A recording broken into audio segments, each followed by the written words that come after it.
nation du Sénégal mën nañ ni pënd bi wureegul ndax tey le quotidien Libération ñëw na ci avec un article intitulé déballage après le naufrage maanaam yenn ci xibaar yi jip gannaaw bi équipe bu Sénégal nërmeeloo muy nag article boo xam ni mi ngi référé wu ci benn article bi nga xam ni waa Sport News Africa ñoo ko bind ci xalima wu Mansour Loum ak kuñ naan Romain Molina la mu dikk nag ci mbir ya mooy bu ñu fàttalikoo la même source ñoo révélé woon bi Sénégal joué ak France ba ñàkk ko gannaaw match boobu noonu la même source moo révélé woon les problèmes internes yi am ak Pape Thiaw bi nga xamante ni amul woon contrat parce que lan moo xewoon ci cas boobu noonu Pape Thiaw dañu dem ba joué suñu match contre la France amul woon contrat depuis février 2026 maanaam gannaaw ñaari weer ba ñu duggee ci atum 2026 ci la contrat am jeex moom Pape Thiaw ba ni ñuy préparer mondial renouveler wuñ contrat am mais également mu am arriéré de salaire bu ñu nee arriéré de salaire mooy toog na juróomi weer yoo xamante ni jotul la nga xamante ni mooy payooram donc loolu mooy la xewoon avant ñuy dem coupe du monde muy l'avant coupe du monde et ba tey ci avant coupe du monde boobu noonu laataa équipe nationale parce que amoon na une cérémonie de remise de drapeau traditionnellement chaque campagne sportive président dalal gi muy dalal ñi nga xam ne ñooy gaynde yi jébbal leen drapeau réewum Sénégal après cérémonie boobu noonu ñu waroon départ préparer li nga xamante ni mooy suñu jogante boobi lee muy coupe du monde bi war a xew diggante États-Unis ak Canada avant ñuy départ ci la problème ya tàmbalee maanaam bi ñu joxee drapeau bi gaynde yi Pape Thiaw ci boppam dafa insister woon pour que ñu régulariser li nga xam ne mooy contrat am ba ñi nga xam ne ñooy ses conseils dañ ne woon Pape Thiaw du yéeg ci avion bi du dem tant que régulariser wul li nga xamante ne nii wala yóbbaalewul contrat am bi nga xam ne moo war a tax digganteem ak fédération sénégalaise de football. et foofu lan moo nekkoon la réponse dafa am une réponse de la fédération ci période boobu noonu xalaatuñu jébbal ko contrat waaye la ñu bëggoon bu fekkee ni Pape Thiaw lànk naa bañ a dem ñoom fédération ànd ak yenn délégation yi ànd ak le directeur technique national muy DTN bi wëri ki nga xamante ni mooy Hervé Renard c'est-à-dire que bu fekkoon ni Pape Thiaw lànk naa bañ a dem Hervé Renard la ñu waroon jëli et d'après yenn sources yi préparé woon nañ sax pour fay ko benn salaire boo xamante ni mi ngi doon jegalu toll ci 50 millions. bi loolu amee nag dafa am ñaari décision yoo xamante ni nii moo changer la tendance d'abord la réaction des joueurs surtout joueurs yi nga xam ne ñooy les cadres de l'équipe maanaam ñi mag ci équipe bi dañu afficher leur soutien en faveur de Pape Thiaw ñoom dañu taxaw am pété muy jàppale ki nga xamante ni mooy Pape Thiaw ci situation boobu noonu moom Pape Thiaw d'ailleurs bi loolu amee il avait prévu bu demul mondial organiser une conférence de presse avec ses conseillers pour wax li nga xamante ni ñu ngi koy tramer en coulisses wax son problème avec l'équipe nationale gannaaw bu lankee ni du dem fi nga xamante ni mooy mondial donc loolu première étape la li nga xam ne moo joué en faveur de Pape Thiaw muy le soutien des joueurs yi nga xamante ni ñoom la ñuy woowee ay cadres ci biir équipe bi ci jàppale gi ñu ko jàppale moment bi nga xam ni fédération jàpp nañ ni bu demul nañu dem wëri Hervé Renard aux États-Unis ànd ak le directeur technique national mu amaat beneen option bi nga xamante ni moo changé la situation muy y avait aussi un appel du président de la République bi woo Pape Thiaw rassuré ko ne lépp dinañ ko régulariser maanaam mun na tukki ñu régulariser lépp jaar ak yoon ñu jóbbal ko contrat am mu nekk di exercer en tant que sélectionneur selon les règles donc loolu mooy l'avant coupe du monde mu am pendant la coupe du monde bi ci njëkk mooy on a joué notre premier match contre la France Sénégal ñàkk ko sur le score de 3-1 ba match boobu ni ñu koy joué Pape Thiaw jotul li nga xamante ni mooy contrat am ci la information bi fuité diggante bi ñuy joué suñu match ak France ak bi ñuy dëgmal di waaj a dajal Norvège ci la information bi génn ne y a un problème au sein de la tanière parce que Pape Thiaw amul contrat joueurs yi sax amuñu ki nga xamante ni mooy chef cuisinier bi nga xam ni mooy caytu lépp lu jëm ci seen wàllum lekk bi coow loolu jibee ñuy dem ba match Norvège am match Norvège ñu ngi ko amal ba su mardi 23 juin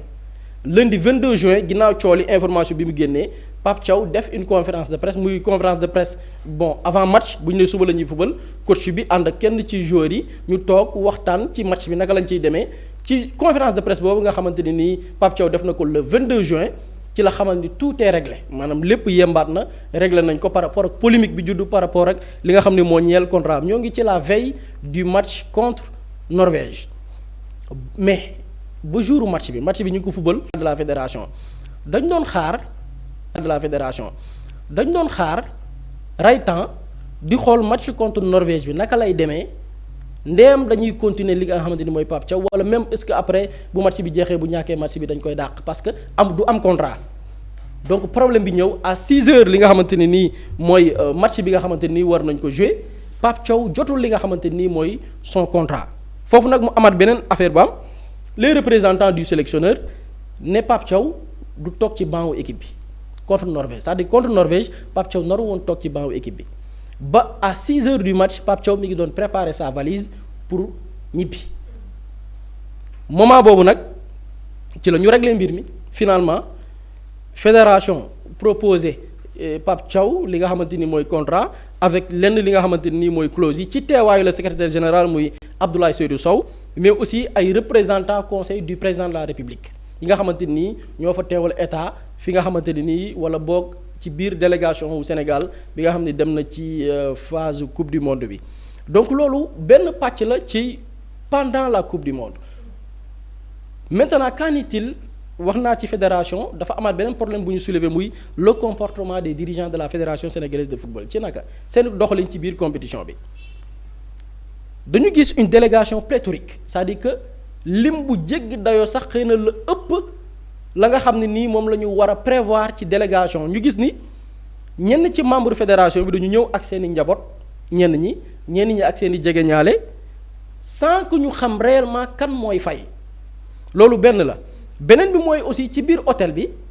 ñoom li nga xam ne ñooy les membres la délégation doon mener benn train de vie bu colossal c'est-à-dire que la note était tellement salée ci maanaam cakkaay mbumbaay noos et lenn li ñu ci jëwal mooy commander ay bouteilles d'alcool millésimées c'est-à-dire que benn xeetu sàngara goo xamante ni bokk na ci sàngara yi gën a cher bokk ay achat de cadeaux ay soirée en galante compagnie maanaam ay soirée yoo xamante ni nii maanaam bànneexu am ak si ña nga xamante nii ñoom la ñuy àndal bu ñu nee diw il est en bonne compagnie mooy xëy na am na benn soxna gu nekk ca wetam ay soirée daal cakkaay ñu gis ni loolu moo nekkoon di xew au sein de la tanière dans l'hôtel bi nga xamante ni nii délégation bi fa la ñu nekk ñu ne chacun y allait de ses privilèges ku nekk ak sa façon ba ngay bànneexoo comme kenn ci vice-président yi muy fédération sénégalaise de football bi nga xam ni moom dafa invité yenn ci ay créateurs de contenu waaye tam ci biir créateur de contenu mu am ci ay xale yu jigéen yoo xamante ni nii seen teewaay sax dañ ko doon nemmeeku ci biir entraînement wu Lions yi maanaam bu Lions yi di tàggatu ngir waajal seen i match ak di teg seen i tactique ak mise en place dañ fay gis sax ay yenn xale yu jigéen yoo xamante ni nii bu ñu ñëwee sa nit ñi dañuy jaaxle ne ñii lan lañ fiy def lii tamit nemmeeku dañ ko ci li nga xam ne mooy la délégation et ci cas de configuration boobu noonu. Selon même un officiel bi nga xamante nii ci délégation bi la bokk mu ne j'ai bien une idée de qui règle la note am na xalaat ci kan mooy régler note bi ñu ne toujours la même source muy l'officiel mu ne l'État a décaissé une grosse somme pour la coupe du monde État bu Sénégal génnee na xaalis bu takku ci coupe du monde bi donc certains en profitent xaalis boo xamante ni ñenn ñoo ci nekk di bànneexu alors que ce qui est scandale mooy pendant ce temps maanaam jamono yooyu noonu. ñu ne les joueurs sont livrés parfois à eux-mêmes en profitèrent pour commander des fast-food joueurs yi ñoom dañ leen bàyyeeg seen bopp ba ñenn ñi dañu mujj di génn hôtel ba di wut fu ñu lekkee ci yenn boutiques yi nga xamante ni dañuy def li nga xamante ni mooy alimentation rapide maanaam fast-food yi nga xam ne xëy na sax dans le haut niveau du ñu recommander joueurs yi di lekk yenn xeetu lekk yi ñu ne loolu itam lu ñu nemmeeku la ci mbir mi mais dafa am leneen aussi lu ñu jibal ci xibaar bi muy mystère autour de la revente de place xam nga équipe yi bu ñu qualifié coupe du monde. La FIFA muy ndey ji fédération yi nga xamante ni nii ñoo ŋànk football bi ci àdduna dañuy jël dëkk yi participer ñu jox leen ay place maanaam place yoo xam ne dañ leen koy attribuer may leen ko ñu gis ni y a une revente massive de places attribuées par la FIFA à la fédération sénégalaise de football maanaam place yu bari yi FIFA jagleel fédération dañ ko jël di ko jaayaat ticket yi nga xamante ni nii bu ñu ko xoolee yi leen jox xam ne njëg bi da doon jar ay 34000 boo ko xaymaa $60 34000 en francs CFA en dollars $60 peut-être dañ ko doon jaayee lu toll ci $350 maanaam lu ëpp 200000 ñu koy jël di ko jaayaat te nee nañ xamuñu ndax xaalis boobu noonu dafay dem ci dellu ci keesu fédération sénégalaise de football wala xaalis la boo xam ne ñu koy jaay ñoom seeni poche la dem loolu aussi interrogation la boo xamante ni teg nañ ko muy laaj bu samp ñu ne te bu ñu xoolee mbir moomu noonu mooy même type de recel bi ñu doon nemmeeku ci coupe du monde bu 2022 parce que coupe du monde bu 2022 njabootu joueurs yi parce que joueurs yi dañuy am leur famille yi nga xam ne dañuy ñëw ñenn ñi ñëw teewee compétition bi en 2022 nemmeeku waat nañ même chose ticket yi nga xam ne dañ ko jagleeloon njabootu joueurs yi ñu jël ko di ko jaayaat ñu gis ni même situation boobu noonu mi ngi perpétuer waat li nga xamante ni mooy en 2026 donc ci tënk loolu la ñu mën a jàpp par rapport ak la gestion interne même démb on parlait des choix du sélectionneur mais qu'en est-il de la responsabilité de la fédération sénégalaise de football ñu gis ni ci wàllu vie interne bi ci wàllu organisation ci wàllu gestion même de l'équipe nationale du Sénégal lii daal lañ ci nemmeeku ñu àndoon ceeg le quotidien Libération et di fàttali ni la source officielle c'est Sport News Africa ci xalima wu Mansour Loum ak Romain Molina. jërëjëf Boury am na solo jëm rek ci leeral yi nga xamante ni daal dina koy def ci fédération bi ak la fa xewoon ci mondial bi Pape Samba ban jàngat ngay def ci anam gu ni mel mu mel ni rek environnement bu toxique bi nga xamante ni ci la suñu gaynde yi nekkoon lii tamit ndax du mooy li nga xamante ni dafa répercuté waat par rapport ak li ñu doon gis ci match yi. Et je pense que par rapport à la fédération nit ñi yàgg nañ alerter c'est-à-dire que xam nga moo tax tout le temps je dis que Sénégal. lu bëri nit ñi dañ koy defee dañ koy xoolee sentiment wala bu ko def débat de personne ñun yàgg nañ alerter sur la fédération ak yenn yu ñu gis ni vraiment c'était pas trop ça nit ñi boo waxee ñu ne la non ni ngeen di attaquer nii débat de personne la waaw fédération bi lii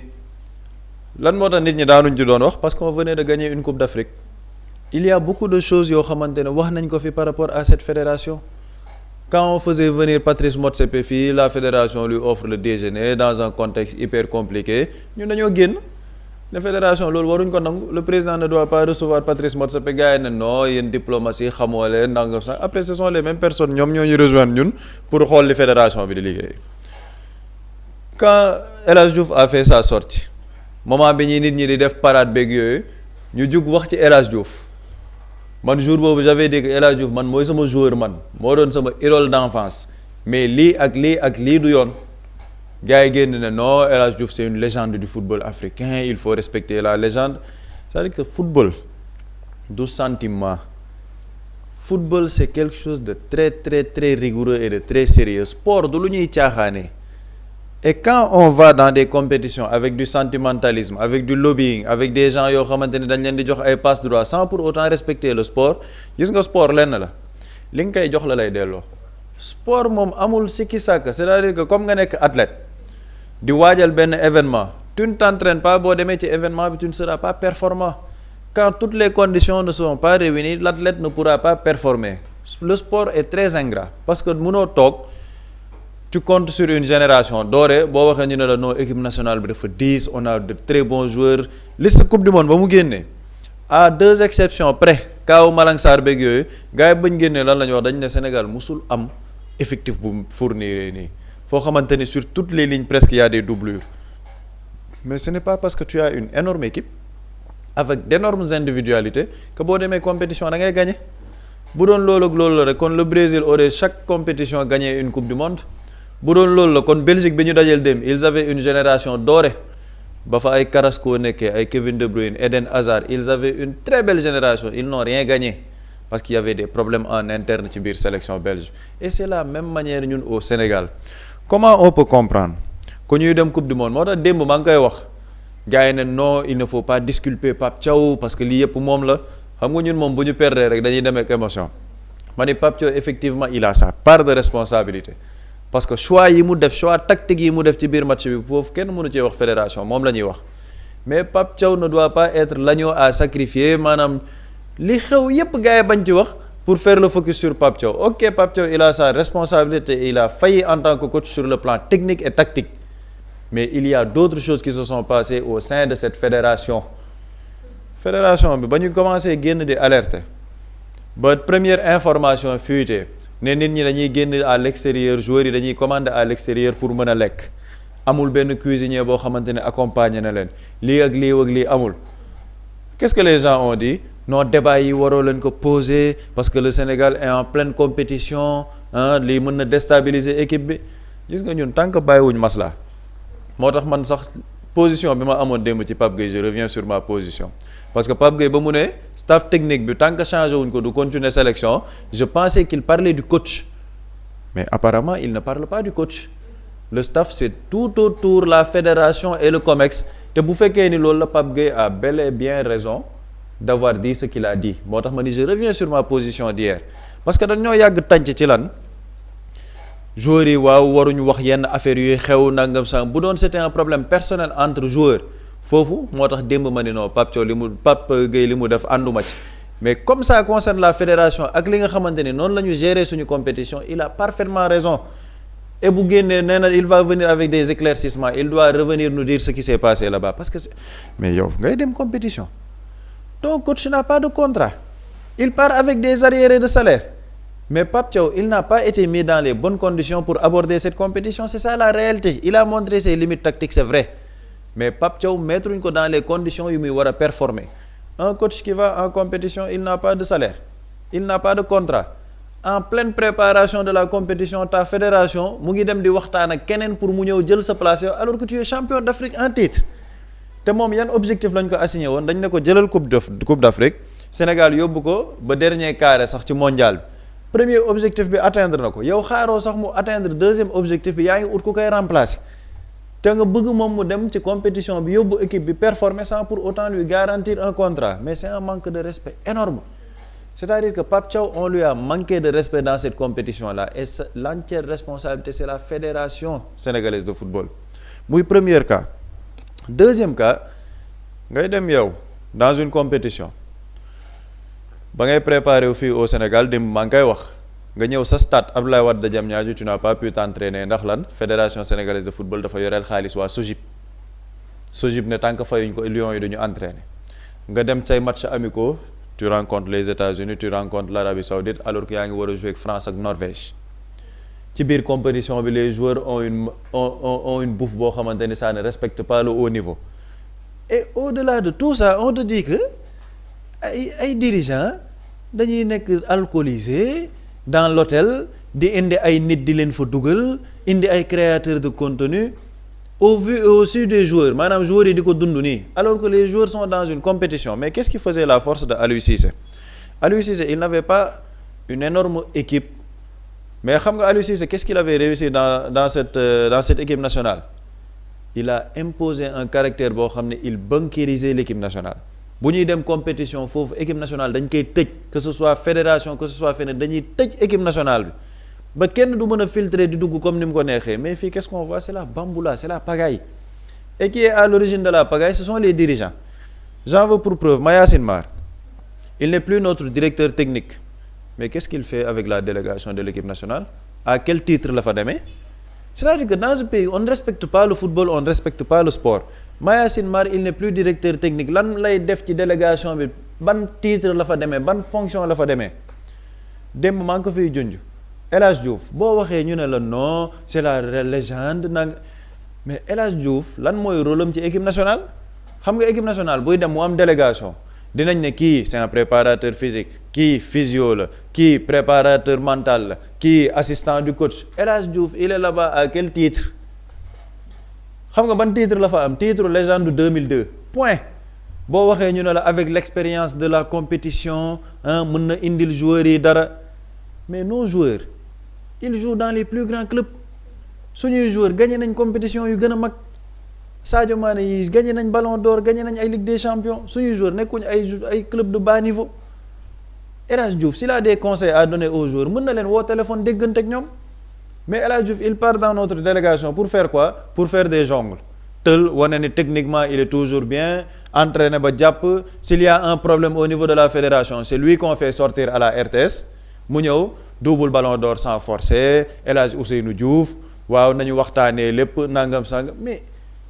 est-ce que gars yi xam nañ mais lan mooy football ak lan mooy sport Sergio Ramos kenn da kaa ëpp expérience en Espagne est-ce que tu le vois au niveau de la sélection espagnole mu ngi toog place am Brésil seen légende ay Ronaldo el phénoméno mais lan lañ deful ci football da nga leen di gis ci biir sélection bi non parce que chacun doit rester à sa place mais Sénégal sentimental moo koy yàq on est dans le sentimentalisme on vit dans le passé on est nostalgique boo waxee ñu ne la non génération 2002 bi lii génération 2000 El Hadj Diouf bu fekkee dañoo soxla expérience am en tant que génération 2002 moom ak Khalilou Fadiga nañ leen assigner le poste au niveau de la fédération ñu nekk ci équipe dirigeante bi mais notre équipe nationale nañ ko jox un staff technique boo xamante ne dañuy bunkériser équipe bi ñu liggéey ak équipe nationale. Mais on est trop dans le sentimentalisme. Cheikhou Kouyaté man je l'adore, c'est un joueur que je respecte et je l'adore parce que c'est un modèle ci man en termes de carrière, de respect, de professionnalisme. Mais il est parti là-bas à quel titre? Boo waxee ñu ne la c'est pour qu'il fasse le lien entre le staff et les joueurs. Mais nos capitaines servent à quoi? Mais c'est-à-dire que ñun football compétition bi on n'a pas respecté le football et le football nous l'a montré. moom mooy ticket yi billets yi nga xamante ni doon nañ ko jël di jaay alors que bari woon na ñoo xamante ni bëggoon nañoo dem lu ci mel ni 12e gaynde yi wala même ñoom sax bu fekkente ni amuñu woon possibilité pour dem am na ay sénégalais yi fa nekkoon ñoom it dañ doon jàmbat ne gis ñu ay billets bëggoon nañoo dem supporter ji mais mënul nekk alors que ñu déggaat tey ni ñi ngi doon jaay billets yi. billets yi balaa coupe du monde fii la commencé fii defuñu fi ay match Sénégal ñu ne dañuy def billet électronique yi mais yan coow moo amul ci billet électronique yi y avait pas de revendeurs y avait des revendeurs. ba am ñu lancé woon une campagne de boycott ne il faut qu'on boycotte le match man maa ngi koy fàttaliku baax am ñu ne il faut qu'on boycotte le match am ñeneen ñu génn ne non l'équipe nationale est en préparation boo ñëwee ne da ngay boycotter ça donne gis nga ñun xam nga lan moo ñu tàddal ñun Sénégal on n'a pas la culture de marquer les esprits quand il faut on n'a pas la culture du boycott pour sanctionner. Boycotter, ça ne veut pas dire que soutenir l'équipe nationale, ça ne veut pas dire que tu ne veux pas que ton équipe gagne, mais tu veux sanctionner l'équipe dirigeante. Et l'équipe dirigeante devait être sanctionnée depuis longtemps. Boo ñëwee fii match équipe nationale des billets à 2000 nit ñi di ko jaayee 5000 am na match boo xamante ne mais fédération dañoo ñëw yokk prix billets yi doubler ko sans aucune explication. Ay billets yu doon jar 5000 ñu yóbbu ko 15000 sans aucune explication. Mais les Sénégalais l'ont vécu ici. Ba ay nit ne dañoo bëgg boycotter match bi ñeneen ne leen non lii boo leen ko defee ce n'est pas bien pour l'image de l'équipe nationale ñun xam nga lan moo ñu yàq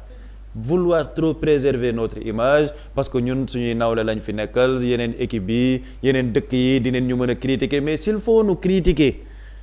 pour ñu def benn genre révolution dans notre système de ni ñuy diriger suñu équipe mais autant le faire parce que quand même on ne peut pas avoir une équipe nationale comme le Sénégal actuellement l'équipe nationale est la vitrine du pays sur le plan international ba pare ñu bëgg ko jox ay dirigeants yoo xam ne dañuy dem coupe du monde di def ay soirées alcoolisées di indi ay nit di indi ay créateurs de contenu au même moment analyste vidéo bi tu attends en pleine compétition pour faire venir un analyste vidéo mais est-ce qu'on se rend compte de la dinguerie qui s'est passée ay billets yow normalement billets nga war ko allouer supporter yi tu donnes ça à des gens yu koy revendre plus cher te ñu koy jaayee plus cher ñëpp xam nañ nu muy fonctionner fii revendeurs yi xam nañ nu ñuy fonctionner booy dama lay jox benn quota boo jaayee ma am ci sama lekk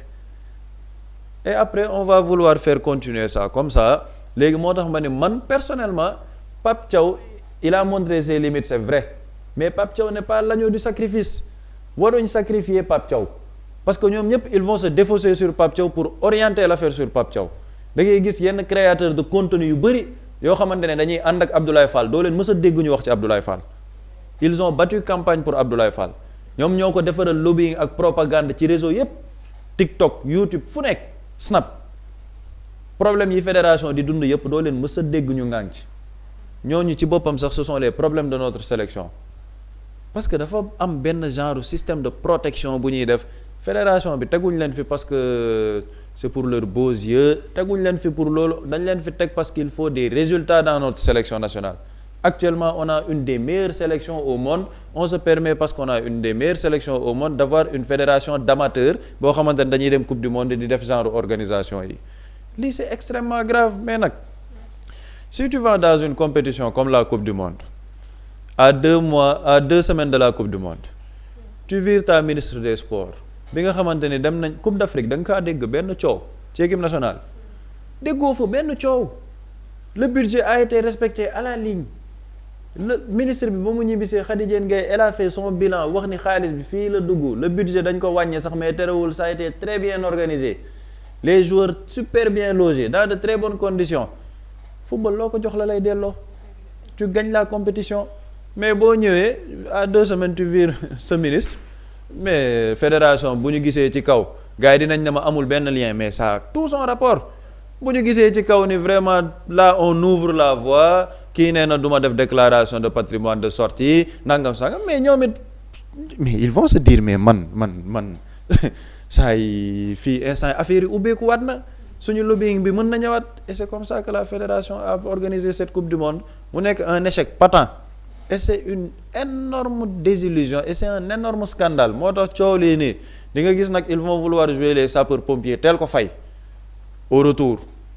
jéem a sacrifier Pape Thiaw ñu ne dàq nañ ko wala démissionné na pour ñëpp orienté wu ci Pape Thiaw n'est pas le seul problème de notre sélection nationale et le véritable problème c'est notre système sportif à commencer par l'État qui n'a aucune politique sportive, ça il faut le dire parce qu'un État sérieux du nangu fédération di organiser nii coupe du monde les gens vont te dire que non ingérence mais loolu amul fenn État da ngay xool sa fédération nu muy organiser say compétition mais si on a l'État qui laisse la fédération faire ce qu'elle veut la fédération est dirigée par des lobbyistes parce que ñëpp xam nañ fédération bi ni ñu falee Abdoulaye Fall ñëpp fii la ñu fekk on les laisse faire mais c'est voilà comme ça la ñuy demee coupe du monde et c'est très dommage. jërëjëf Pape Samba am na solo Boury Diakhaté tey coow li ak fi mu toll nii est-ce que Pape Thiaw kese moom mooy problème bi donte ni sénégalais yu bari moom lañ joxoñ baaraamu tuuma dem bay def ay pétition pour ñu dàq ko mais fédération bi ci boppam ndax jërut ñu ubbi ay enquête ndax Khady Diène Gaye bi mu fiy jógee am na lu ñu junjoon ne bari na ay lobby yoo xamante ni ñu ngi ci biir te seen bopp rek moo leen ñor. mais effectivement gis nga yàlla dafa def Pape Samba di naan yàlla ay ci potum buur li ñu nekk di gis nii dañ ko fi wax ci période bi xëy na bu pointé du doigt jafe loo wax nag ñu ne peut-être c'est des règlements de compte wala ñii dañu contre diw alors que fi kenn contre fi kenn parce que ñi ngay wax sax xamoo leen balaa ngaa contre diw xam ko wala ngeen côtoyer wala ngeen sekk mbir man bi ñuy waajal élection nu mu tuddati présidence de la fédération sénégalaise de football man ci laa toog fii ne état dafa war a def du lobbying ñu bari na non ingérence FIFA da koy bañ mais FIFA c'est une association de lobby Gianni Infantino lobby moo ko teg fi mu nekk y a les puissances européennes yi bëggoon fa teg un gars boo xamante ni il va activer le lobby européen pour que ñu plier wu par rapport le football africain plier wu par rapport aux exigences des pays européens Gianni a fait du lobbying Gianni bi mu ñëwee fii di def campagne il n'a pas cherché à voir le président de la fédération le président de la république direct la dem gis Macky Sall man bi ñuy waaj fédération di campagne laa ne état dafa war a def lobbying démb dama jël exemple ak Malick Gakou am na ku ma ne non da nga juum ci daal di effectivement bi ñuy tabb Augustin Senghor ci fin mandat wu président Abdoulaye Wade la Abdoulaye Wade boobu Moustapha Niasse était dans l'opposition Malick Gakou nekk numéro 2 wu AFP nekkoon Guédiawaye dafa def liggéey bu am solo ci wàllu football bi mu bëggee yóoru fédération mais l'État a fait du lobbying qu'est-ce que Wade s'est dit du ma seetaan kenn ci samay principaux opposants parce que les opposants directs de Wade c'était Moustapha Niasse Ousmane Tanor Dieng ak Macky Sall boo xoolee sax outsider la woon mais divergence yi amoon entre Ousmane Tanor Dieng ak Moustapha Niasse boo xoolee loolu moo ibbil le champ à Macky Sall donc Abdoulaye Wade ne du ma seetaan l'un de mes principaux opposants muy Moustapha Niasse son lieutenant son numéro 2 di jiite fédération Wade a fait du lobbying Macky bi mu ñëwee fekk fi Augustin certes tegu ko fi mais Macky a fait en sorte que li mu bëgg mooy xew ci fédération bi Macky ak Augustin Senghor c'était ça bi Gianni ñëwee pour que Augustin retiré wu pour nekk président de la CAF Gianni bi mu ñëwee demul waxtaan ak Augustin Macky la waxtaanal Macky a mis la pression sur la fédération Augustin retiré wu c'est-à-dire que tous les états dañuy am influence sur une fédération mais xam nga lan la du lu ñuy fësal maanaam du waxtaanu penc loolu nag xam nga lan moo koy maye pardon talent c'est-à-dire ñiy jiite est-ce que am nañ parcours bi est-ce que am nañ expérience gis nga vie associative day gis parfois ñu bari bu ñuy déposer seen CV dañ ciy def est-ce que am nañ expérience vie associative maanaam est-ce que bëgg ko bokk ci ay xam nga nawetaan la meilleure manière pour mën a def lobbying day xool ñi mësoon jaar nawetaan yëpp dañuy mën lobbying ñi jaar nawetaan moo tax parfois même certaines kii là bu ñu ciy déposer da ngay bind vie associative est-ce que am nga vie associative moo lay permettre tey les arcanes yenn lobbying yooyu def au sein d'une association tey par exemple bëgg nañ tabb benn président wu ONCAV wala benn président wu ODCAV loolu lépp c'est du lobbying. Naka laay def ba tey les secrétaires généraux ban lobbying laay def au niveau des ASC ma fexe ba secrétaire bi ma am ko secrétaire ASC bi ma am ko loolu c'est du lobbying. xam nga lan moo la koy may vie associative moo la koy may malheureusement quand tu as des dirigeants yoo xamante nii est-ce que am nañ cette vie associative boo xoolee leur background amuñu ko ñooñu ils savent pas faire du lobbying. C'est une question de talent, c'est une question de vécu. tey bu ñu la nee par exemple kan moo téye fédération bi jamono ji kan moo ko téye ku téye fédération bi du président Diomaye du ministre des sports xam nga kan moo ko téye Abdoulaye Sow. lan moo may Abdoulaye Sow Abdoulaye Sow sait faire du lobbying. Abdoulaye Sow s'est permis dans chaque localité ba ci club bi gën a tuuti ci koñ fexe na ba xam ko ci réew mi club yépp la xam ruq-ruqaat bu club nekk xam nga nit dafay bëgg a nekk président de la fédération am quelques clubs yu ko soutenir ñu ne woy Jaraaf mi ngi koy soutenir AS Pikine soutenir na ko GFC Teungueth FC soutenir na ko mais loolu mooy les clubs visibles ces clubs là ne représentent pas 20% des clubs au Sénégal pendant ce temps club yooyu kese duñu voté y a des clubs yi nekk ci ruq-ruqaadu Sénégal yi Abdoulaye Sow tous ces clubs là Abdoulaye Sow da leen a xam du coup quand on désigne un président de la fédération sénégalaise de football Abdoulaye Sow peut faire du bon lobbying avec des clubs yi mu xam pour que le jour du vote ki mu bëgg mu nekk candidat mën na ko nekk tey moo téye fédération bi moo ko téye ci loxoom moo koy doxal moo tax bi ñuy tànn fédération ñu ne état na def lobbying état toog di seetaan ñu ne d'accord nga jël le cas de vécu damay ñëwaat ci vécu rëcc na fédération taxawal nañ ko mais xam nga lan moo sauvé fédération bi boobaak léegi lu tax lenn li ñu doon jort amul xam nga lan moo tax parce que bi ñu tànnee ministre des sports muy Khady Diène Gaye elle a du vécu lii moo def la différence problème yi nit ñi yàgg nañ koo njort mais lu tax musul feeñ parce que dafa amoon koo xamante ne nii moo taxawoon ci seen kanam di leen teg bët muy Khady Diène Gaye lan moo permettre damay ñëw ma ne vécu dafa am solo gis nga vécu nit kenn du ko tànn ci yaa rafet yaa neexi dee sa tey rafet na nit kenn du ko tànn ci loolu nit dañ koy tànn selon son parcours sa compétence ñun faluñu ay mannequin Khady Diène Gaye bi ñu ko tànnee sur quelle base lañ ko tànnee Khady Diène Gaye dafa jaar INSEPS fa la ñuy former ñi nga xamante nii la science du sport dañ ko jàng am ci diplôme Khady Diène Gaye fa la jaar Khady Diène Gaye nekk ministre des sports en tant que directrice de la formation et de la coopération au ministère des sports boobu nguur gi ñëwagul de jamonoy nguuru Macky Sall laa lay wax nii loolu parcours la mu nekk chef de service régional des sports de Dakar lépp luy tàggat yaram ci Ndakaaru chef de service bi koy gérer moom la woon Khady Diène Gaye ñu transféré ko service régional des sports bu Kaolack c'est-à-dire que nit la koo xam ni dundam yëpp sport la c'est-à-dire que son parcours professionnel c'est le sport dans quoi dans son management pôle sport nga dem au sein parti bi mu nekk lépp luy pôle sport ñu dénk ko moom Khady Diène Gaye donc boo jëlee background Khady Diène Gaye dafa xam sport dans son administration xam les acteurs xam les lobbyistes xam ñay def ay mbir pour as mbir lan moo koy téye mu xam ko elle était dedans plutôt lii moo taxoon fédération gannaaw teg nañ fi une fédération boo xamante ni nii am nañ ci ay ñaaw njort mais la ñu bëggoon def duñ ko def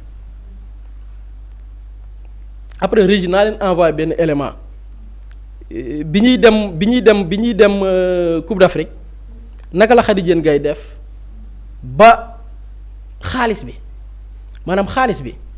benn extrait la boo xam dama koy jox waa régie naka la fan la jaar gars yi c'est-à-dire état du def ingérence de mais état am na ay pexe état dafa war a bëri pexe état bu demee ba amatul pexe rek mooy ñun on est en danger parce que nguur dafa laaj mbir yu bari yoo xamante ne nii tey état daf ko war a doxalee dañu dem Coupe d'Afrique bi ñuy dem Coupe d'Afrique damay joxe benn exemple xaaral ma joxe benn misaal Coupe du monde on parle de Coupe du monde coupe du monde 2022 coupe du monde 2022 xam nga Sénégal fan la toogee 8e de finale xam nga ñaata lañ dépensé ci xaalis 11 milliards boobu Khady Diène Gaye ñëwagul ñu dem Cameroun organisé CAN 2022 avant ñuy dem coupe du monde boobu Sénégal moo ko gagné on a dépensé 6 milliards 500 millions bii fekk fi woon Khady Diène Gaye Côte d'Ivoire coupe d'Afrique bi Sénégal di jël non Sénégal dafa toogoon Côte d'Ivoire 8e de finale 8e de finale lañ toogee on a joué 4 matchs xam nga ñaata lañ dépensé 7 milliards bi Khady Diène Gaye ñëwee Sénégal dem CAN mooy janvier 2025 bii ma la limal xam nga ñaata lañ dépensé ci xaalis